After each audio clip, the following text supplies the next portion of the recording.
பரவாயில்ல, தாராளமாக வச்சுக்கலாம் அப்படின்னு சொல்லி அதுக்கும் அனுமதி கொடுத்தா. ஒவ்வொரு நாளும் திருவாராதனம் பண்ணக்கூடிய நம்முடைய மகரபூஷணம் சுவாமி, அதுக்கப்புறம் நம்முடைய அர்ச்சகர் சுவாமியினுடைய தகப்பனார் ரமணி சுவாமி, அவரும் நிர்வாகஸ்தர்கள், திருமடப்பள்ளி கைங்கரிய மன்றவா அத்தனை பேரும் அடியனுக்கு ஒத்துழைப்பு கொடுத்தா. நம்முடைய வேதராமன் சுவாமியினுடைய குமாரர், அவரிடத்துல சிறு பிள்ளை, அவரை 6:30 மணிக்கு முழிப்பாரோ என்னவோ தெரியாது, ஆனால் நீர் 7 மணிக்கு வந்து கொஞ்சம் ஜபத்தை பண்ணிடும்னு வேண்டினோம். அவரும் அதை இசைந்து கொண்டு சரியாக 7:30 மணிக்கு தொடங்கி இன்னைக்கு 9 மணிக்கு வந்தோம். அடியன் என்ன நினச்சின்னு வந்தேன்னா, பாதி ஜபம் ஆயிருக்கும், என்ன 9:30ன்னு சொன்னா தான் 10க்கு ஆரம்பிக்க முடியுமோ அப்படின்னு நினச்சிட்டு வந்தோம். ஆனால் 9 மணிக்கு வரும்போது திருவாராதனம் முடிஞ்சு பிரசாதம் கண்டரள பண்ணக்கூடிய நிலையில் இருந்தார். அதனால் பகவானும் அதை அடியனுக்காக சீக்கிரமாக தன்னுடைய திருவாராதனத்தையும் தானும் பூர்த்தி செய்து கொண்டார்.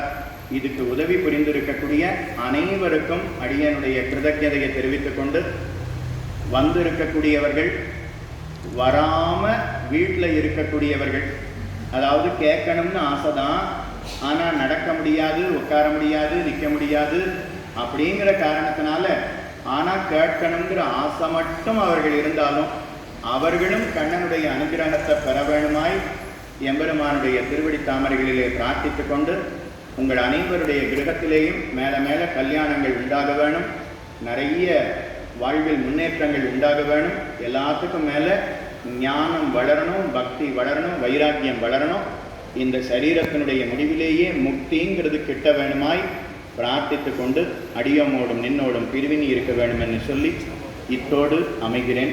க்ஷமிக்க பிரார்த்திக்கிறேன். எல்லாரும் ஒரு 10 நிமிஷம் பொறுமையாக இருக்கணும்னு பிரார்த்திச்சுக்கிறேன். நடத்துகிறவா செய்ய வேண்டிய செயல்கள் இருக்குது, அதுக்கு ஒரு 10 நிமிஷம் பொறுமை காக்கணும்னு பிரார்த்தித்துக் கொள்கிறேன்.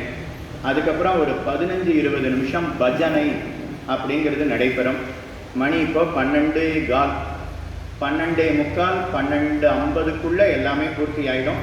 இவா பஜனை பண்ணிட்டு இருப்பா. ஒரு 10 நிமிஷம் கழித்து மெல்லமாக சத்தமில்லாமல் 2 பேர் பிரசாதத்தை சாதிக்கிறதுக்கு நீங்கள் 2 பேர் உதவணும்னு பிரார்த்திச்சுக்கிறேன். 12:50 உங்களுக்கு இலை சேர்த்துடுவா, 1 மணிக்கு உங்களுக்கு இலை சேர்த்துடுவா. நீங்கள் அத்தனை பேரும் பிரசாத ஸ்வீகாரம் பண்ணிக்கணும்னு பிரார்த்தித்து கொண்டு அடியோமோடும் நின்னோடும் பிரிவின்னி இருக்க வேண்டும் என்று சொல்லி இத்தோடு அமைகிறேன். க்ஷமிக்க பிரார்த்திக்கிறேன்.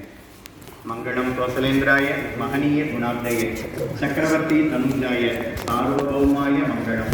ஸ்ரீமத்யே விஷ்ணு சித்தாரிய மனோநந்தன ஹேதவே நந்தநந்தன சுந்தரியை கோதாயை நித்திய மங்களம்.